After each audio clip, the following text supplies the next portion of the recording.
कि सीता माता की खोज करने के लिए लंका में गए, दक्षिण में गए, तो उन्हें वहाँ की रक्षा प्रणाली को भी समझने का प्रयास किया। वहाँ लंका की रक्षा प्रणाली इस प्रकार से थी कि वह जल से ही थी, समंदर तीनों चारों तरफ समंदर है और उसी समंदर से वो रक्षा करता था। उसमें एक पहला था कि समंदर में रहने वाले जीव, समंदर के ऊपर उड़ने वाले जीव, और अगर तो भी बच जाए तो जो आने वाले जीव हैं उनको मतलब दरवाजे पे ही, लंका के दरवाजे पे ही उनको नष्ट खत्म करना है। इसी प्रकार जो है उन्होंने बताया है कि उसमें 3 आयाम लिए हैं। पहला आयाम है सुरसा नाम की राक्षसी। सुरसा एक वृद्ध राक्षसी थी, बहुत बड़ी, जिस तरह से आप कह सकते हैं कि व्हेल मछली थी, जो पानी में रहने वाले सभी जीव जंतुओं को, पानी में हलचल करने वाले, तैरने वाले, वो सभी को निगल जाती थी।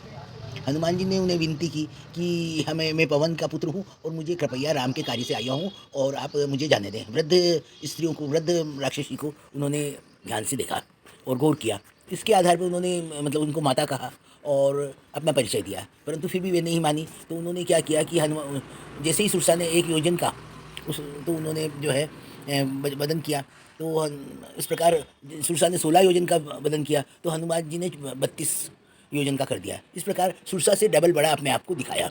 और इसी प्रकार जब हनुमान जी ने सुरसा ने 60 योजन का मुँह कर दिया, तो हनुमान जी ने अ, तुरंत ही लघु रूप, छोटा रूप धारण कर लिया, और छोटा रूप धारण करके और वो सुरसा जी के बदन से में घुस करके स्टमक तक जा करके गुफा रूपी शरीर में और वापस निकल आए और आकर प्रणाम किया। इस प्रकार सुरसा माता के ने उनको गुणों की प्रशंसा करी और कह के मतलब, क्योंकि कोई भी बढ़ना तो संभव है, परंतु एक तत्काल छोटा नहीं हो सकता है। इस प्रकार हनुमान जी में यह भी गुण है, और उनको विदा दी कि अच्छा तुम राम काज करके आओगे, तुम्हारी आशीष है। इसी प्रकार जब हनुमान जी आगे गए, तो उन्हें पानी के ऊपर नभ में चलने वाले जीवों को रक्त से अपने आप को रक्षा करनी पड़ी, क्योंकि हनुमान जी उड़ के गए थे। और नभ में जाने के पश्चात उन्होंने देखा कि वहाँ पर एक जगह एक मैग्नेटिक पावर टाइप है कि जो मतलब राक्षसी, इस प्रकार की एक राक्षसी थी कि जो जीव नजर आ जाए उसे खा लेती थी। और इस प्रकार उसके खाने से मतलब वो जीव इस प्रकार से उसकी परछाई पड़ती थी आकाश में उड़ने वाले जीव की, वो परछाई को पकड़ लेती थी, और परछाई के पकड़ने से वो जीव अपने आप खिंचा हुआ पानी में आ जाता, और इस प्रकार वो उसको खा जाती थी। उन्होंने, हनुमान जी ने इस छल को पहचाना और उन्होंने वहीं से ही मतलब नीचे उतर कर उसको इस प्रकार से मारा, या यंत्र को इस प्रकार से तोड़ा कि वो लंकिनी नाम की जो निशाचरी थी वो मारी गई। और इसी प्रकार जो है तीसरी राक्षसी उनके जीवन में आती है लंका के बाहर ही, वो है लंकिनी।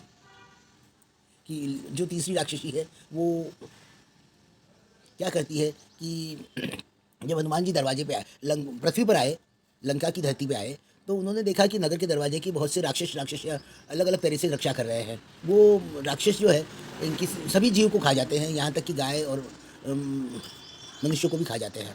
इसी प्रकार जो है नगर के दरवाजे पर तभी एक लंकिनी नाम की राक्षसी बनी। लंकिनी रात्रि को रक्षा करती थी लंका की, और उसमें बताया है कि लंकिनी का भोजन, जो जीव वहाँ आता था वही उनका भोजन था। तो जो हनुमान जी ने क्या किया, अपने आप को मच्छर के समान बना दिया और वो नगर में प्रवेश करने लगे थे। तो लंकिनी ने उन्हें पकड़ लिया और कहा कि कोई भी चोरी से मेरा मतलब मेरे मेरे से छूट के नहीं जा सकता है, लंकिनी से छूट के नहीं जा सकता अंदर।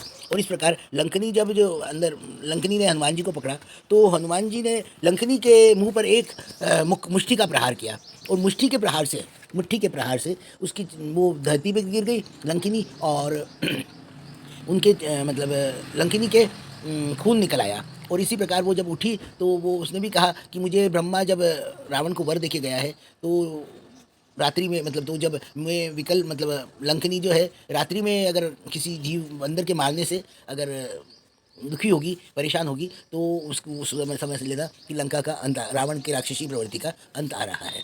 इसी प्रकार यह है कि जब तो हनुमान जी का ने लंकिनी को क्यों मारा, देखिए वो स्त्री पर हाथ उठाते हैं, इसका मतलब ये है कि जब रावण चोरी सीता माँ को चोरी करने के लाया, और उसने रावण को कुछ नहीं कहा, क्योंकि वो चोर का आहार नहीं, वो चोर का नहीं, वो मतलब मनुष्य का रक्षा कर रही थी, एक अपने राजा की रक्षा कर रही थी, उसके गलत कृत्यों को ढाक रही थी। तो इसलिए हनुमान जी ने लंकिनी को एक थप्पड़ मारा, क्योंकि वो चाहता था कि रावण चोरी, जब सीता माता को चोरी करके लंका में लाया, तभी अगर लंकिनी चेत जाती तो संभवतः यह कांड होता ही नहीं।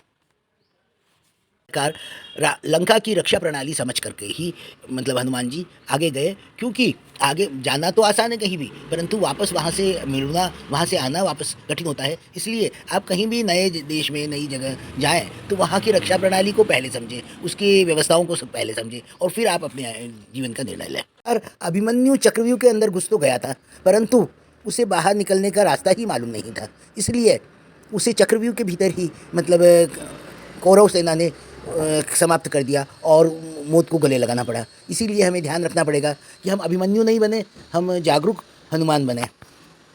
एक जी के क्रियाओं के सामने ही समान ही हम बुद्धिमान, इसीलिए कहा गया है कि अति गुणवान चतुर हनुमाना और बल में निपुण हनुमाना।